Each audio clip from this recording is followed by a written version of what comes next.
మా ఇద్దరిని ఒకే దగ్గర సమాధి చేయండి. చేయని తప్పుకు అందరు మమ్మల్ని నిందిస్తున్నారు. భువనగిరి ఎస్సీ గురుకుల హాస్టల్ విద్యార్థుల సూసైడ్ నోట్ లభ్యం.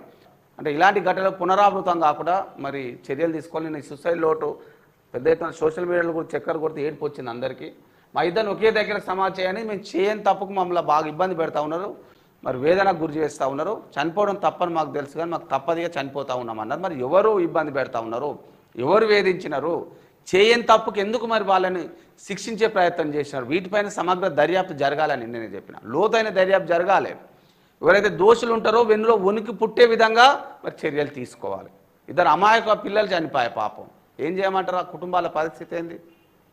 రెక్కలు ముక్కలు చేసుకొని మరి 10-15 ఏళ్ళు చదువుకుంటే హాస్టల్లో వచ్చి బలవన్ మరణాలకు ఆత్మహత్యలకు పాల్పడితే ఆ కుటుంబాల దిక్కేంది? మనుషులు అవుతారా? వాళ్ళు కోలుకుంటారా?